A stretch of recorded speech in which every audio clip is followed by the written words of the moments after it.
we did some listening. We did one of the biggest listening projects. Probably us and the Peace, Unity, and Purity Report did some of the biggest listening projects. We put thousands and thousands of dollars into going into every synod, offering surveys that every Presbyterian and every session and every Presbyterian synod was asked to take place in. We had special focus groups with almost every constituency or particular group of folks in the midst of the denomination, and we listened deeply. For the better part of a year, we didn't make any statements except that we were open to listening. And what we heard is that there was this deep yearning that is across the church's life, and there was very common threads. It didn't matter if you were at a fellowship gathering or a next church gathering, if you were sitting in a pew or you were sitting in a seminary office. It didn't matter if it was in the halls of the Presbyterian Center in Louisville, or if you were walking down through the middle of the narthex in a typical Presbyterian church in our country. There were certain themes that came up over and over and over again. And across the board, across the country, and across the denomination, there is a yearning for our church to discover new ways of being church in a post-Christendom context. I'm going to say just a bit more about that later. That there is a yearning to engage in evangelism. And by evangelism, I mean evangelism that sees people come to faith and be baptized in the name of Jesus Christ. And that is across the board. That there are even folks who that some of us would disagree with theologically on lots of issues, but who believe and hold this to be central to what the church should be doing. That there's a yearning to experience more relational and less regulatory ways of being connected. And that there is a yearning to focus on mission to the world and not denominational fights. Everybody is tired of fighting.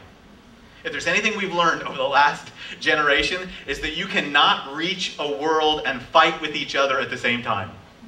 We are not capable of a two-front war. And if the battle of the principality and powers is outside our doors, then we've got to figure out how we stop fighting inside so that we can hit that battle outside. And that there is a yearning across the church, across theological lines, to birth new congregations, new worshiping communities. That you will find an incredible amount of energy, even in the progressive sides of the church, for doing new worshiping communities, even in some ways more than those of us on the more evangelical sides of the church. These are across the church. Our understanding is that we believe that this is the voice of the Spirit, and that we suggest that if every structure of our church is committed to the health and vitality of local congregations, notice this, every structure of the church is committed to the health and vitality of local congregations as the locus of God's mission in the world. If that becomes the shift that we make, the congregations don't exist to support presbytery ministries, congregations don't exist to support synods or general assembly, that all those structures exist to support healthy congregations as the locus of God's mission in the world, then we will rediscover the practices that will lead to revitalization. So our resolve was that instead of affirming structures that only protect us from the dysfunction of a few, think about this.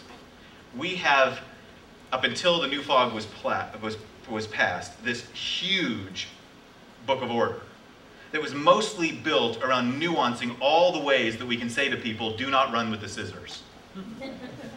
We did theological work on running and the definition of scissors and the ways in which we're supposed to confront people to do so. We've created regulatory structures to deal with what would be in most healthy systems or in most healthy congregations and families, relational issues.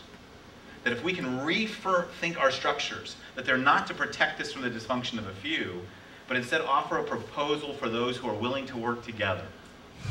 To create a structure where those who are willing to work together, to be in good, healthy partnership together, who will draw upon our theology, who will build upon our polity, and who will work together, we can faithfully adapt for a changing world.